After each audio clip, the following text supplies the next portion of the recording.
송관이 국정조사특위 주진우 위원입니다. 저는 어제 지난 대선에서 투표율이 고의 조작된 사실을 폭로했습니다. 민주당도 선관위도 합수본도 동시에 깊은 침묵에 빠졌습니다. 심각한 부정선거에 눈을 감는 이유가 무엇입니까? 모두 한 통속이기 때문입니까?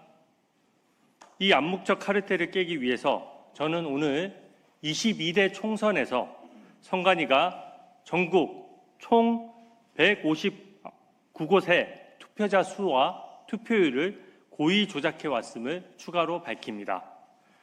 첫째, 22대 총선에서는 쌍둥이 투표구라는 새로운 수법이 동원됐습니다. 서울 은평구 불광 1동 1투표구와 6투표구에서는 투표자 수가 마치 쌍둥이처럼 똑같이 증가했습니다. 6시간 동안 투표자 증가 수가 200명, 100명, 0명, 200명, 100명, 100명 이런 식으로 완전히 일치한 것입니다. 이런 쌍둥이 투표율 증가는 결코 우연일 수가 없습니다. 각 투표구의 담당자들과 중앙선관위 간부가 서로 짜고 마음대로 숫자를 지어내 입력했다는 뜻입니다.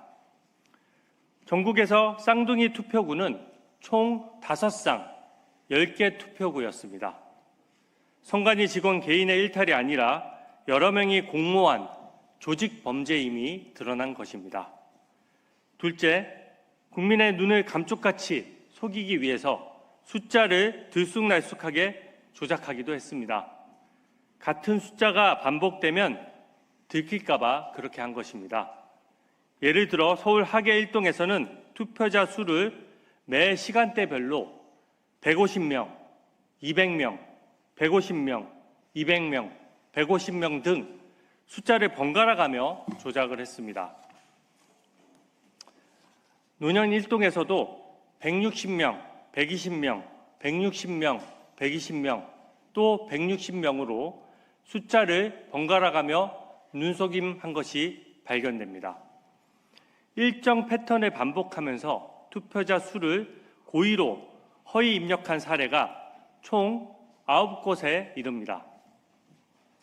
셋째, 지난 지선과 대선에 있었던 고의 조작 사례가 22대 총선에서도 140곳에서나 추가로 발견되었습니다. 선관위가 매번 선거 때마다 반복적으로 범행해 왔다는 것이 입증됐습니다. 서울 관악구 성현동에서는 10번 연속 100명씩 투표했다고 기재했고, 대전 산내동에서는 오전 11시부터 오후 4시까지 무려 5시간 동안 매 시간 2명씩만 투표했다고 썼습니다. 말이 됩니까? 투표자 수가 멈춘 곳은 부지기수입니다. 이제 더 이상 그 누구도 부실선거라고 강변할 수 없게 되었습니다. 다음과 같이 강력히 요구합니다.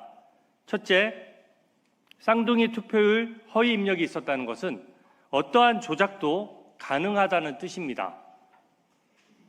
따라서 쌍둥이 득표율도 단순 우연으로 보기 어렵습니다. 국정조사 특위 차원에서 전국의 득표율 오입력 사례, 쌍둥이 득표 사례도 전수조사하고 정밀 검증할 것을 강력히 요구합니다. 둘째, 합수본은 당장 강제 수사를 통해서 범죄자의 신변과 증거를 확보하십시오. 지선, 대선, 총선까지 다 조작됐다면 말단 직원 몇 명 불러서 유야무야할 일이 아닙니다. 만약 합수본이 서버 추가 압수수색, 관련자 구속에 나서지 않는다면 저는 직접 선관위의 범죄 혐의자들을 고발하고 수사를 하지 않고 직무를 유기한 합수본 관계자도 고발하겠습니다. 마지막으로 민주당은 특검 발족과 성역 없는 국정조사에 적극 협조하십시오. 지난 총선에서 민주당은 절대 다수석을 얻어서 검찰 보안수사권 폐지 등 지금도 폭주하고 있습니다. 지난 대선에서 권력을 틀어진 이재명 대통령도 자신의 재판을 취소시키는데 여념이 없습니다. 대선과 총선에서 자행했던 선관위의 부정과 비리에 민주당이 눈을 감고 선관위를 감싼다면 국민의 엄정한 심판과 저항에 직면하게 될 것입니다.